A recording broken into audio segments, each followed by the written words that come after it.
최소원 변호인 이경재 변호사입니다.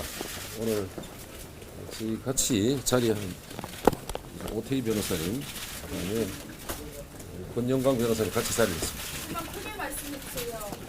오태희 변호사님이랑 또 누구시라고요? 권영광 변호사님, 네. 공동 변호인입니다.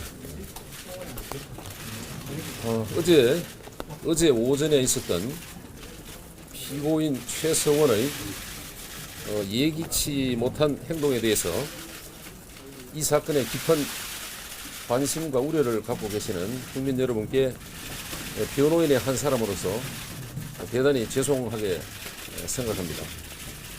그런데 최서원의 그와 같은 행동에는 나름대로 변호인에서 납득할 만한 이유가 있었습니다. 그래서 오늘 이 자리에서는 이에 대해서 비교적 소상하게 말씀을 드리고자 합니다. 특히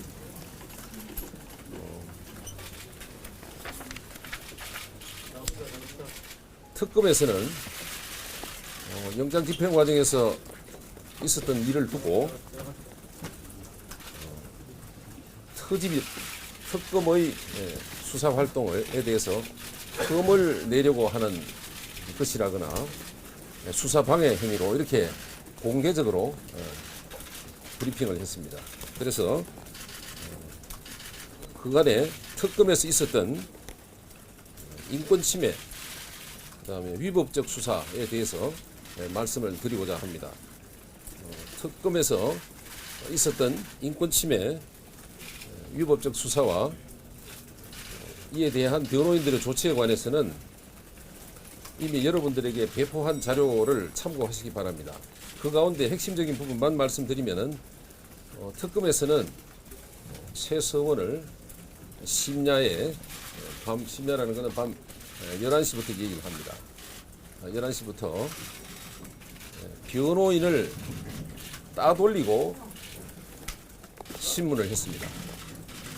이것은 헌법이 보장하고 있는 변호인 조력을 받을 권리를 정면으로 침해한 행위입니다. 그리고 피고인을 조사함에 있어서 저희들이 입에 담기 어려운 매우 충격적인 말들을 했습니다. 예를 들면 삼족을 멸한다는 조선시대에나 있을 법한 그런 말을 했고, 이어서 피고인뿐만 아니라 최소원뿐만 아니라 딸, 손자까지 세상에 얼굴을 들고 살지 못하게 하겠다라는 등 매우 충격적인 말을 했습니다. 그리고 특검에 나온 이상 수사에 협조하라고 이런 말을 덧붙였습니다. 그리고 어제 최서원이 출석하면서 얘기한 경제공동체는 특검에서 조사하면서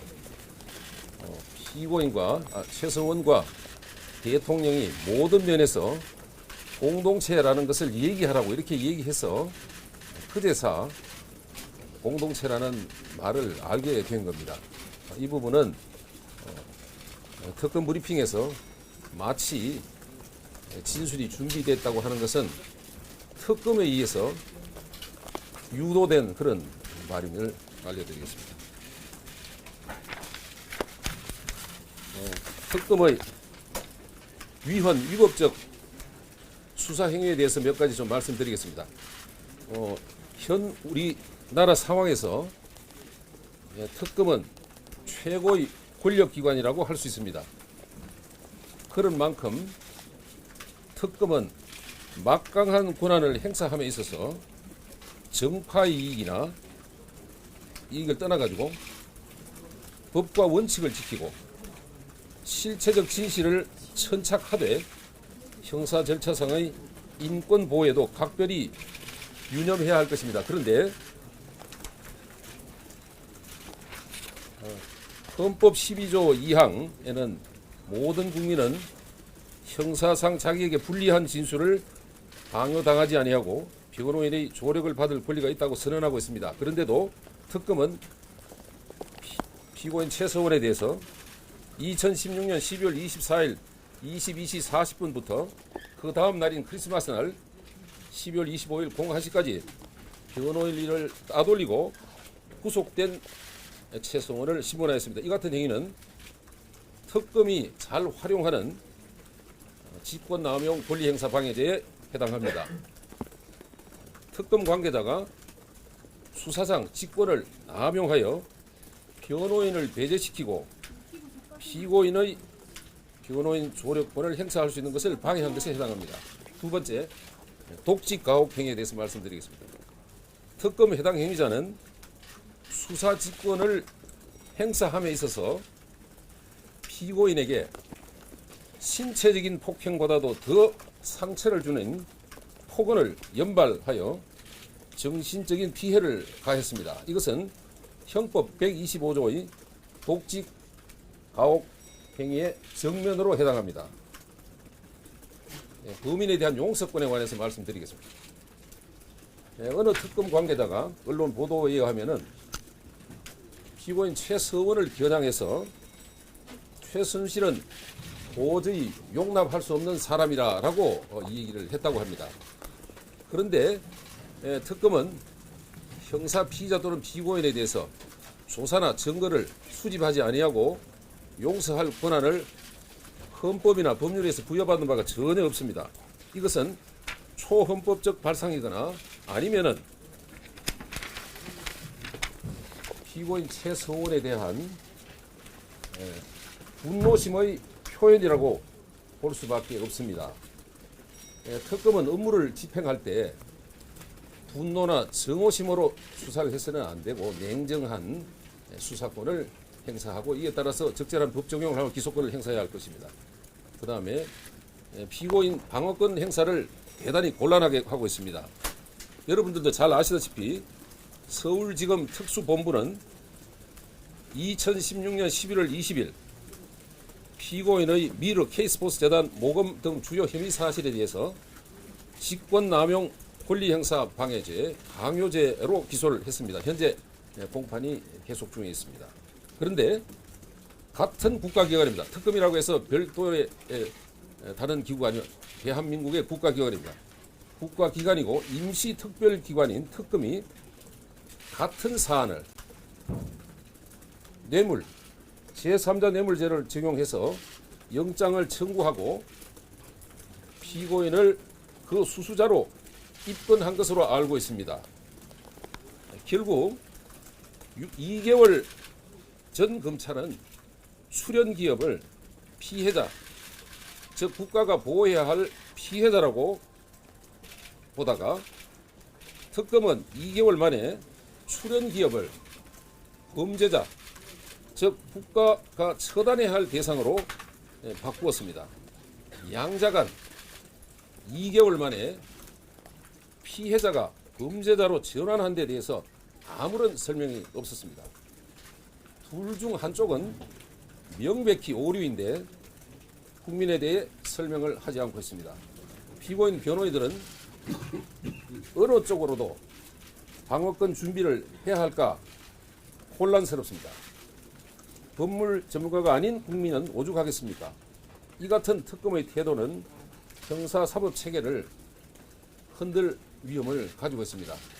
저희 그 변호인들은 변호사법 제1조에 인권보호 의무가 있다고 이렇게 규정되어 있습니다.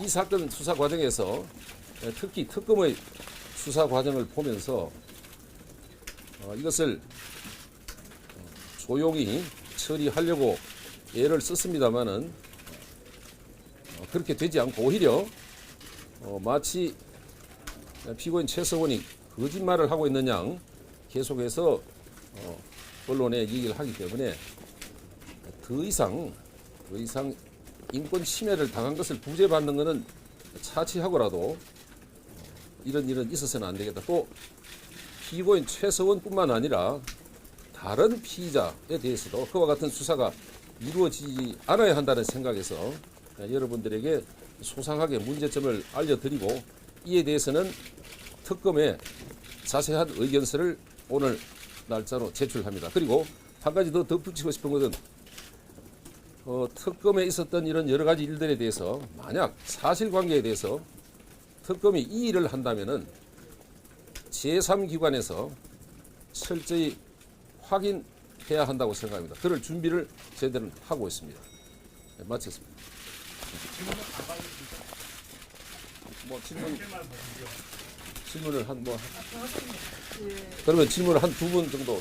어제 최순실 씨가 이야기했던 부분은 변호인과 상의가 됐던 부분인가 아니면 최 씨가 그냥 자기가 알아서 말씀하신 건가요?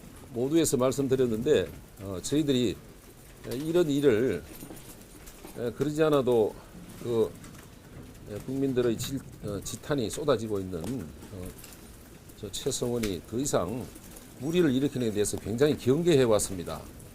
저희들은 예상을 하지 못해서 또 그래서 그런 과정에서 이런 일이 어쨌든 간에 발생하게 돼서 대단히 저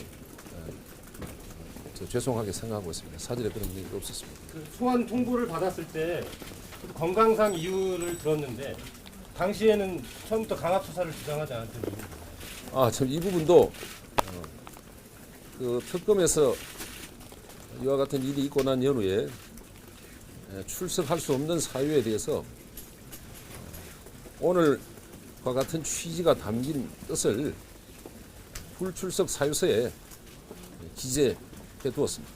근데 그것으로 답을 대신하겠습니다. 특검이 그거를 밝히지 않고 건강상 이유만 됐다는 거예요. 저 불출석 사유서를 보면 다 알 수 있습니다. 판단은 폭행 관련이 있던데 이거 형사 고소하실 거예요? 제가 그 말씀드린 대로 특검이 이와 같은 주장이 수사 방해라고 하거나 아니면은 특검에 대한 흠집을 낸다고 하기 때문에 만약에 사실관계에 대해서 이 일을 제기하고 다툼이 있다면 언제든지 제3기관에 의해서 조사하고 확인에 응할 생각입니다. 제3기관이라는 게 어떤 걸 말씀하시는 거예요? 뭐 제3기관은 이와 같은 문제에 대해서 조사할 수 있는 권한은 검찰, 그다음에 경찰, 국가인권위원회 세 군데가 있습니다. 이 가운데서 어느 쪽이든지 저희들이 생각을 해야 되는데 그 점은 지금 앞으로 생각을 해보겠습니다. 대통령이 어제 청와대에서 인터넷 방송과 인터뷰를 한 것과 최순실 씨가 어제 호송 도중에 외친 것과 오늘 이경재 그 변호사님께서 기자 인터뷰를 하시는 것 이것이 어떤 일맥상통한 설 민심을 겨냥한 게 아니냐는 일각의 그 의혹 제기가 있습니다. 혹시 저 청와대하고 교감이 있으셨습니까? 제가 좀 말씀드리는데요. 오늘 여기 변호인 세 분이 같이 나왔는데 전혀 그렇지 않습니다. 저희들은 이제 변호인의 한 사람이고 변호사로서의 직무를 수행하는데 가급적이면은 정치적인 이런 부분하고 연결되는 것을 경계해 보고 있습니다. 그래서 그것은 아니기 때문에 불필요한 오해라든가 이런 부분은 없었으면 합니다. 전혀 그렇지 않습니다. 그 국직행위라는 거는 최순실 씨의 일방적인 주장인가요? 아니면 뭐 어떤 근거를 가지고 계신 게 있나요? 제가 그러면은 한 번 정도 말씀을 좀 드려보겠습니다. 만약에 특검 사무실에 아마 그 CCTV가 안에 촬영되어 있을 겁니다. 녹음 녹화가 될 수 있을 거예요. 그때 있었던 녹음 녹화를 우선 특검에서 공개해야 할 겁니다. 아직까지는 뭐 이렇게 특별하게 이렇게 국직행위가 있었다는 증거 자료나 이런 거에 없다는 말씀이시죠? 최성원 씨 주장 말고는. 뭐 최성원 씨 주장을 한두 번 확인한 것이 아닙니다. 저 혼자가 확인한 것이 아니고 저 자세한 내용 설명 자료 있지만은 발표하는 제가 직접 담당 검사에게 몇 가지 좀 확인돼. 저도 검사 출신이기 때문에 가급적이면 후배 검사가 다치지 않기를 바랬습니다. 그리고 오늘 그 자료에도 여러 가지 논란의 여지가 있기 때문에 이름은 공란으로 한 점을 참작해 주시기 바랍니다.